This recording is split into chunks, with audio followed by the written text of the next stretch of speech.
Hello, church family. I wanted to let you know what is coming up for our church after our Advent series. The question is, how is your prayer life? Are you satisfied with it? I believe that I would be hard-pressed to find one person that is satisfied with their prayer life. Why is this? I think we all would agree that something is missing. In fact, R.C. Sproul made this observation: out of all the things the disciples could have asked Jesus to teach them, the one thing that is explicitly recorded is this: Lord, teach us how to pray. Lord willing, we're going to be taking a short break from the book of 2 Corinthians and begin a series on a hunger for God. I plan to do 3 weeks to start us off as we begin to look at our pursuit of God.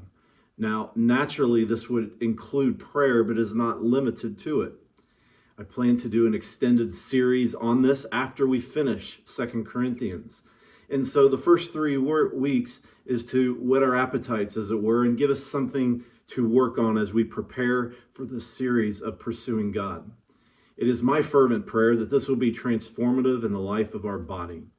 Now, there is no relationship without knowledge, Proverbs 1:7 says, but fools despise wisdom and instruction. Therefore, there is no true abiding in prayer without knowledge. So going along with this is our next Bible study on systematic theology on Wednesday nights. I'm considering offering it during Sunday school as well in some manner. Systematic theology is the systematic approach to understanding a number of different topics throughout the Bible. It is called systematic because it shows the collective unity of doctrines throughout the scriptures.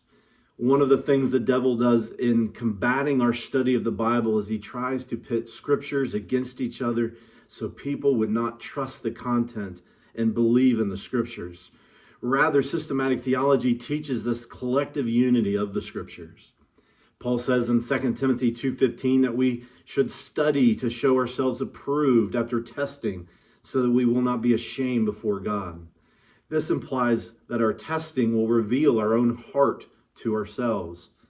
Hebrews 5:13 and 14 tells us that we must learn to eat meat so that we can discern what is right and good with what is wrong so that we do not fail this test. As a Christian, there is a time needed for milk to grow, but to continue to grow as an infant to a child and to an adult, we must move past the milk and learn to eat the meat of God's word on which we must live, to live on every word that proceeds out of the mouth of God. Jesus' words in Matthew 4. This takes work. This takes discipline. It takes study. Study to show yourself approved before God. As a basis for this class, we will loosely use an introduction to systematic theology. Everyone's a Theologian by R.C. Sproul, which will be available for $15, or you can get them on Amazon. I have a number of others available for you if you desire to go a little deeper. This study will begin on Wednesday, January 8th at 6 o'clock. Invite friends and family to our study. We'll begin this series on December 29th on Sunday, so invite friends and family to Sunday morning. Let us learn together how to dive deeply into God's word that we might truly know God and learn to walk with him. Hope to see you all there.